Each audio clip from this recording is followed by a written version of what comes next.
I have an organization called Going to the Beach. We are co-hosting this event with the Water Institute.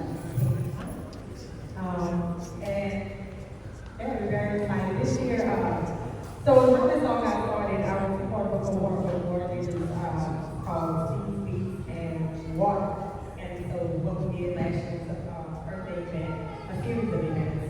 And this year we decided to do it all together. And we have always trying to make things as simple as possible, but because I just think that we don't take the time to celebrate ourselves as an element. We say, all important, so we don't think about ourselves. So this year is Youth and Land, and we have some great entertainment lined up too. I hate to call it entertainment because I feel like they all have something powerful to say and to give.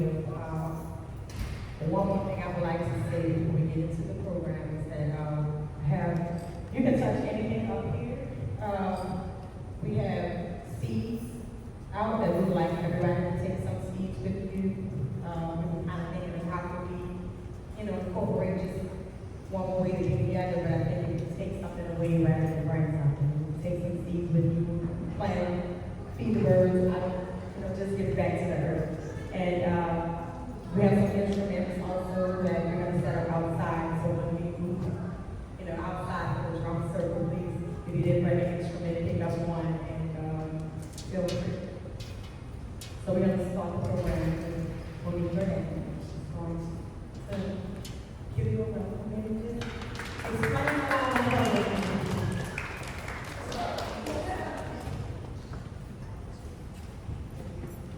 Thank you to everyone who's made this possible, especially you, Bliss. You're holding a lot, and so grateful to be in this space with all of you. I want to talk about crawfish,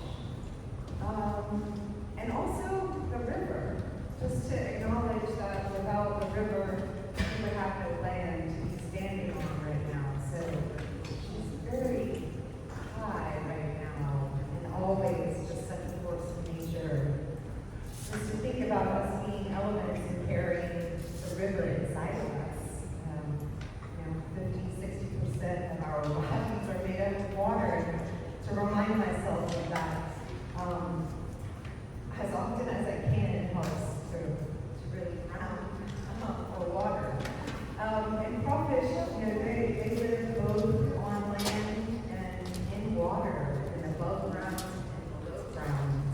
And many indigenous peoples in the southeast, and my relatives, which are from the Puma Nation, which means red in the Muskogee, they share a creation story with other indigenous peoples. That is the crawfish that we should be giving thanks to for creating the land, because they were the ones that went down to the bottom of the ocean and started building the land and called home. And so I'm from just downriver, along a bayou called Bayou Terrebonne in St. Bernard Parish, and there's lots of crawfish bowls, crawfish chimneys. And I've just been really kind of leaning into their wisdom as I see them creating their homes in a place that I call home.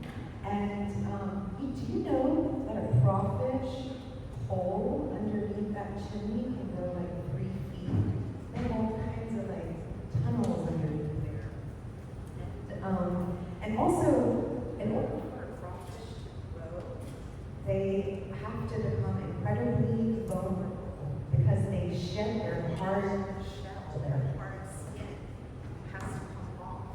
And then they have to, have some time before their skin or their shell gets hard again. And so I think that that's something we should think about too, that in order to grow, in order to change, we have to be really vulnerable sometimes.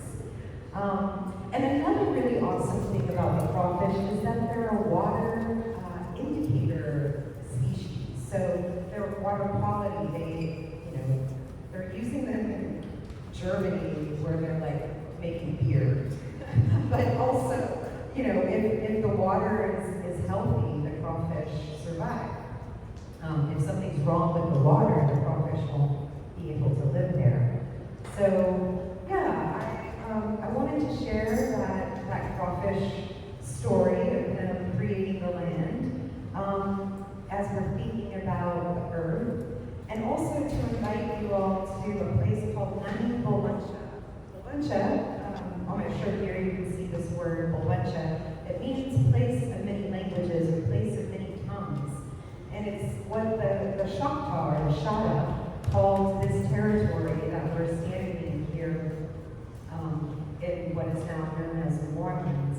And when I learned about this word, Boluncha, I was like, oh, that's so much cooler than New Orleans, number one. And we're living up to that name in our current times, and that this city welcomes close to or more than 19 million visitors each year. So the name of a place, over time, that at one point in time, there were so many different peoples coming up from Central America and the Gulf Coast and all the way down from the beginnings of the Mississippi River near the many headwaters. So Boluncha, place of many languages or place of many tongues, and Nani in Choctaw means hill or mound.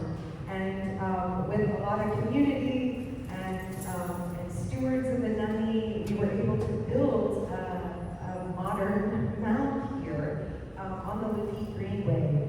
And every solstice and equinox, we have a celebration there, and you're all invited. It's really important. The Nani has been teaching us that it's so important to have neutral grounds, to find each other, to share what we have with each other, and also to celebrate and mark the seasons that we're on this planet spinning out in space, and every year at a certain time, the sun is where it is, and we keep spinning out in space, and that's another really wild reality that we're all experiencing together. And so on June 21st, we'll be having a celebration out there as well. I have two more invitations that I'd like to share. One is to pick up one of these Gulf South Open School semester flyers that Civic Studio created for a collaborative of folks that have been working under the title of the Gulf South Open School. And we're connected with other river hubs all the way up to Mississippi with the Mississippi River Open School. And so there's a series of events and really wanting to be in site-specific places, to learn with each other, to build with each other, and also to eat with each other.